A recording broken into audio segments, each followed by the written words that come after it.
Здравствуйте, дорогие телезрители! Мы продолжаем свой проект. Мы говорим о психологизации, о том, что как важно быть счастливым, и говорим о том, на чем это все строится. То есть, чтобы достичь счастья в своей жизни, нужно стать осознанным человеком, а чтобы быть осознанным человеком, нужно научиться рефлексировать. А чтобы рефлексировать, нужно стать психологизированной личностью, то есть овладеть современными психологическими знаниями о себе и о других людях.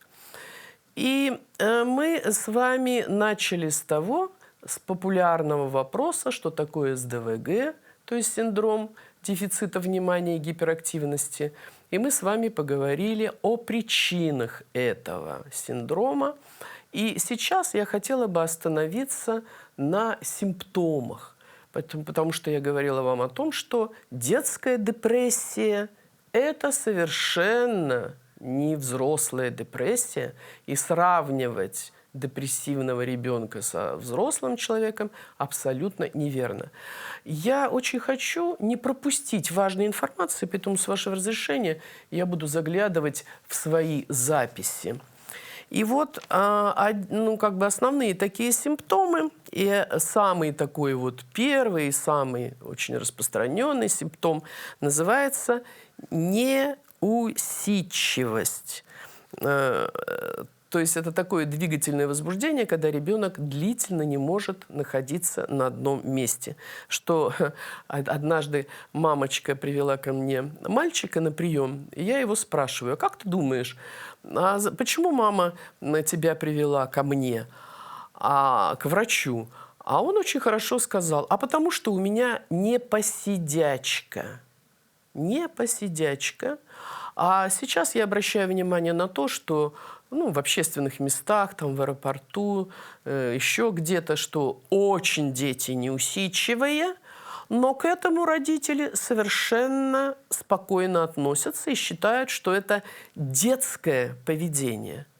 Вот если ваш ребенок хорошо развивается, нет претензий в детском саду, он соблюдает режим, он правильно общается, то есть он держит дистанцию в общении со старшими, с другими детьми, и он осваивает хорошо программу дошкольного образования или школьного, то есть учится у вас там на 4, на 5, то да, может быть, как будто бы это не посидячка, она как будто просто свойство его темперамента.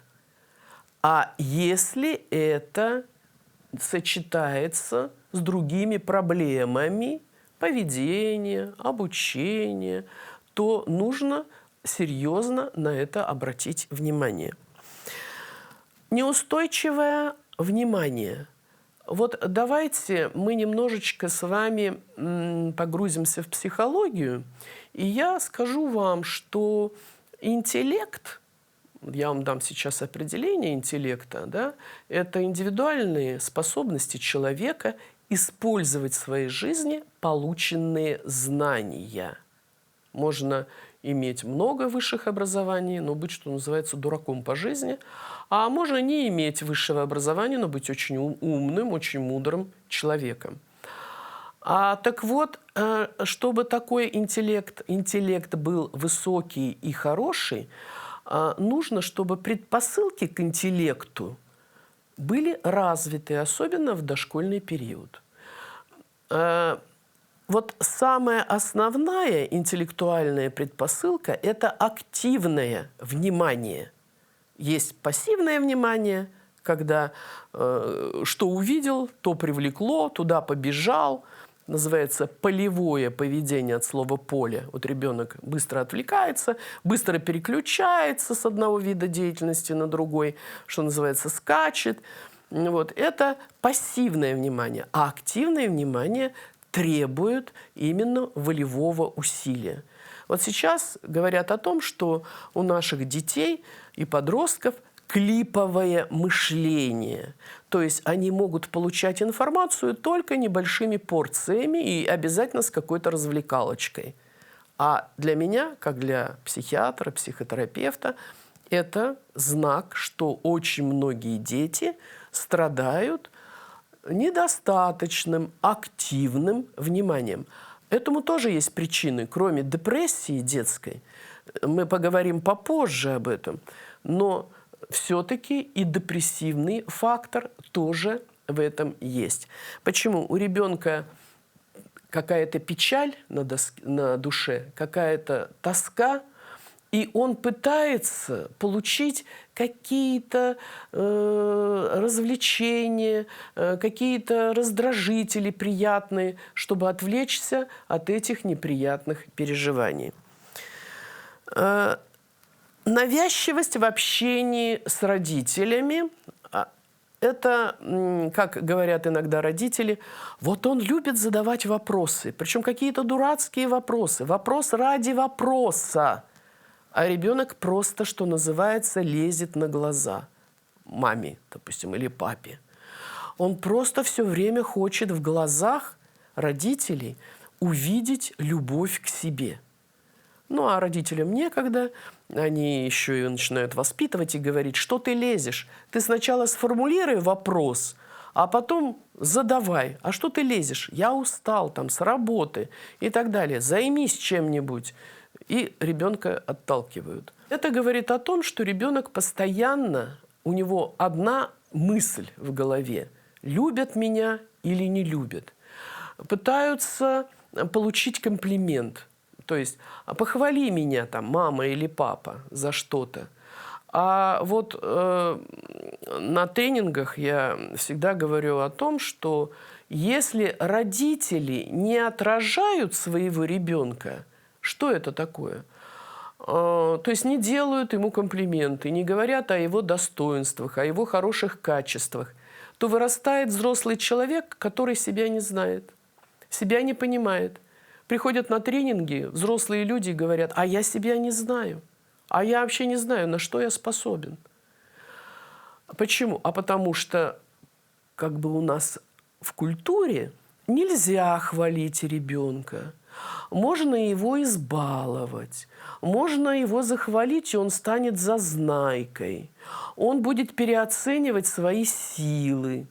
И поэтому мы в основном делаем замечания, мы подчеркиваем, причем утрированно, недостатки, а вот о достоинствах практически дети наши не слышат. И поэтому такой ребенок, он иногда откровенно спрашивает: «Мама, а ты меня любишь? А зачем ты меня родила?» Ну и так далее. Когда приходят с ребятишками ко мне на прием, у меня есть хитрый тест.